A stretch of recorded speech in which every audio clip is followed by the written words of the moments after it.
Hello, everybody. It is your girl, the real Gina B, Date with the Plate, and I am going to do a few things.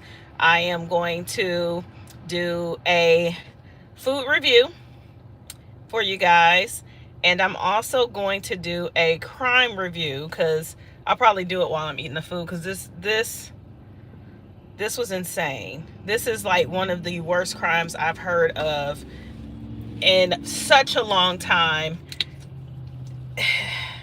I hope I don't leave out some of the real important details because this was insane. And y'all, and if my phone fall, I don't have the proper apparatus to keep it up.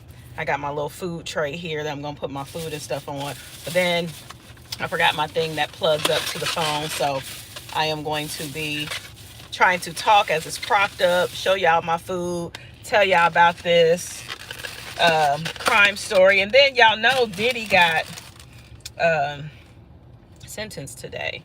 Sean Combs.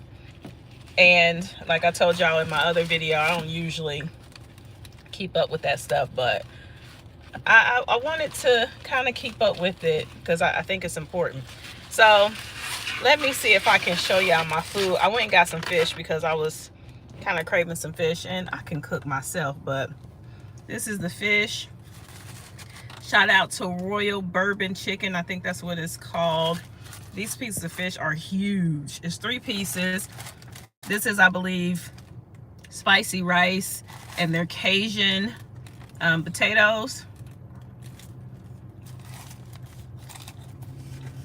Yeah, they have a Cajun seasoning on them. Potatoes are good. Let me see what this fish talking about real quick. Uh-oh, there go my phone. They gave me plenty of tartar sauce and hot sauce. Plenty. Nice, meaty, and flaky.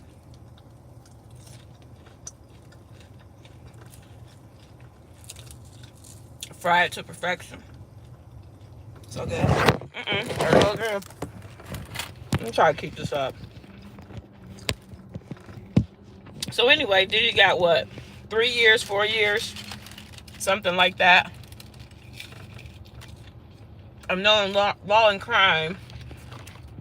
They were saying that some people didn't think it was enough time.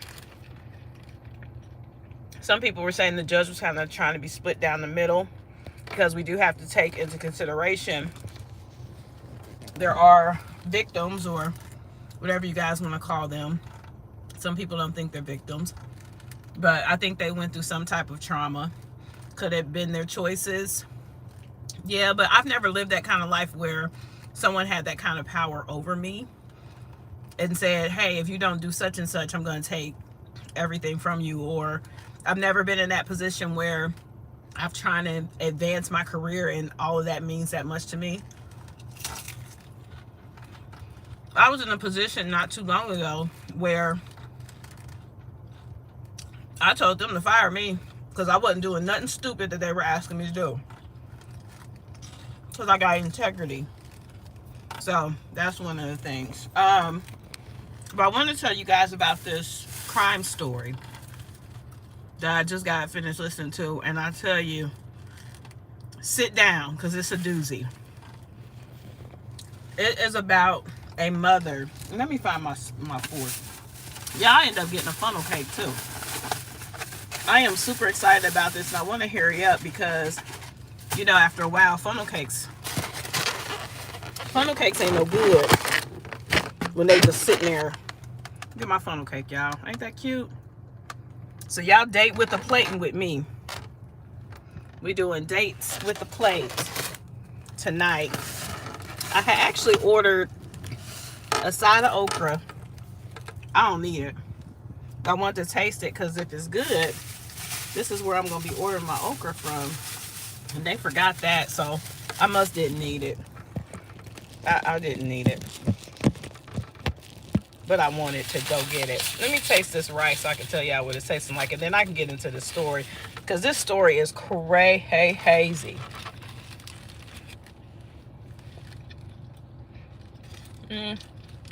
Nah, this rice ain't hitting on nothing. This rice ain't hitting on nothing at all. It don't even taste all the way done. Nah, that ain't it. Mm-mm. But everything else seemed pretty decent. The rice, if I had, like, if it was in something, I probably shouldn't just order a side of rice. Because they have, like, stir fry and all that kind of stuff in there. So I probably should have gotten it with the stir fry. Just it being plain like that, it ain't hitting on nothing. And they got the little Cajun, I believe this is the little Cajun sauce that they put on the potatoes. They put that on the rice, and it's pretty mediocre.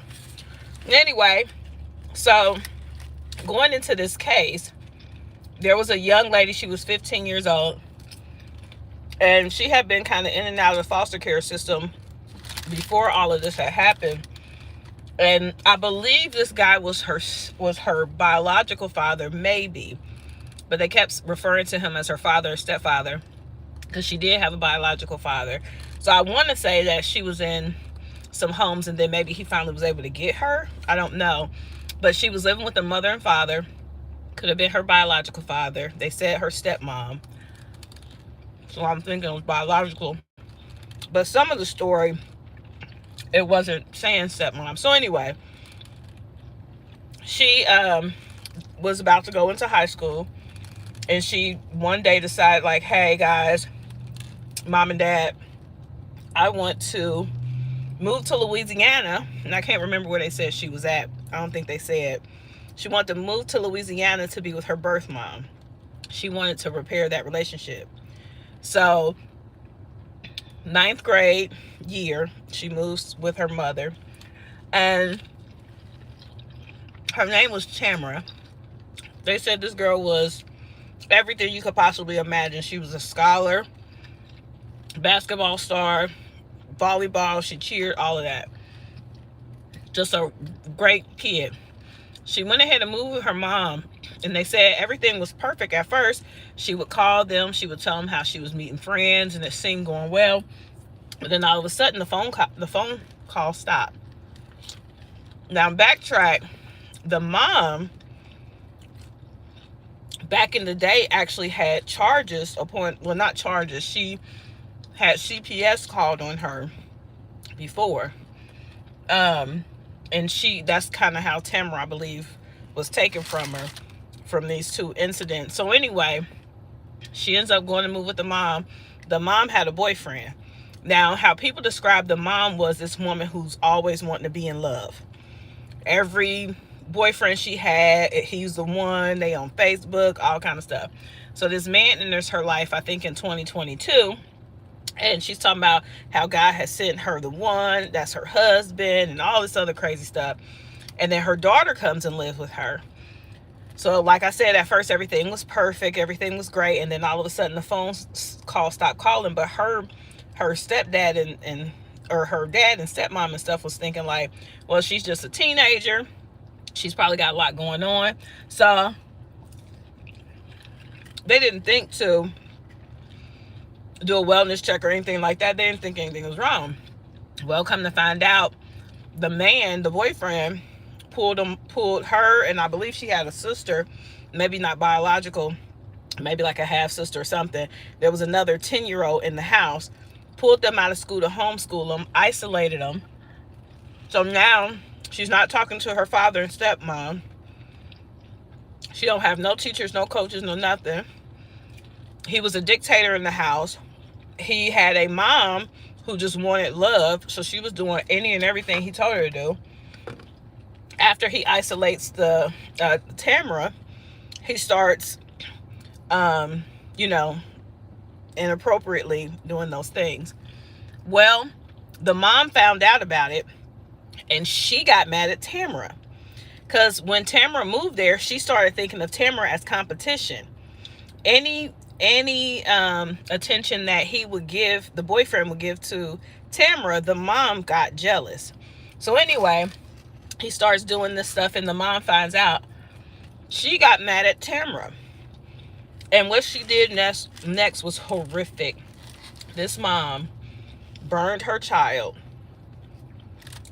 repeatedly. Like, this wasn't a one-time thing. She kept doing it. Like, she burned her once, let her burn up, Then she would let her do it again. This is what the 10-year-old had witnessed. When it was all finally said and done, this girl had 30% of her body burned with like third and fourth degree burns. They said the house smelled like infection and rotted flesh. So on top of that, they're trying to treat her infections, her burns, at home. So then something ended up happening where they wanted to get rid of her. And so the boyfriend shoots her, pew-pews her in the chest. This was one occasion. The young lady still survives.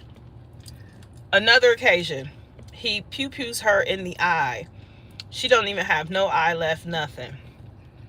Now you would think she would be unalived. No.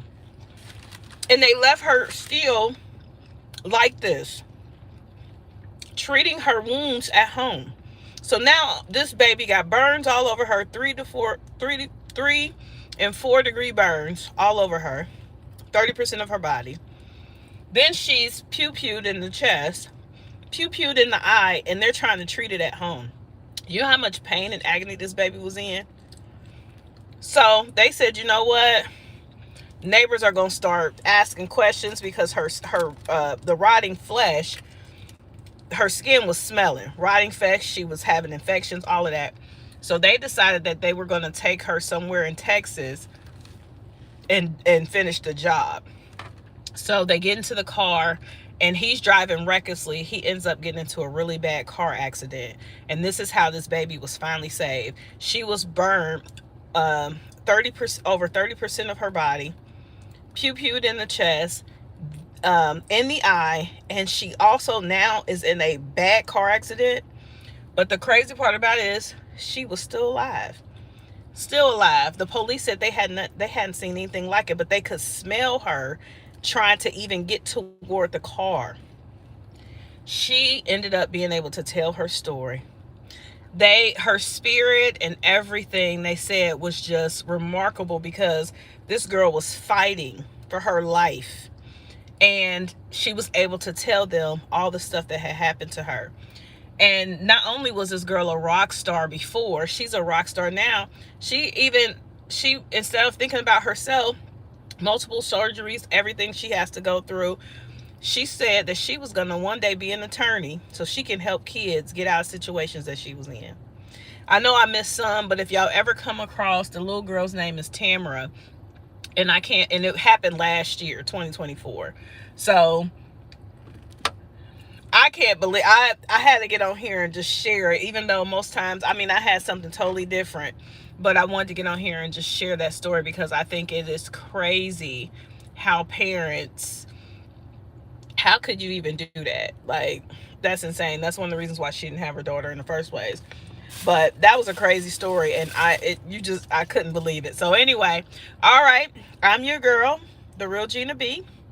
Date with the Plate. Join me tomorrow for a live. I'm about to jump onto my other channel, Not So Perfect Parenting, and I'm gonna do a live there. All right, I hope you guys have a great night.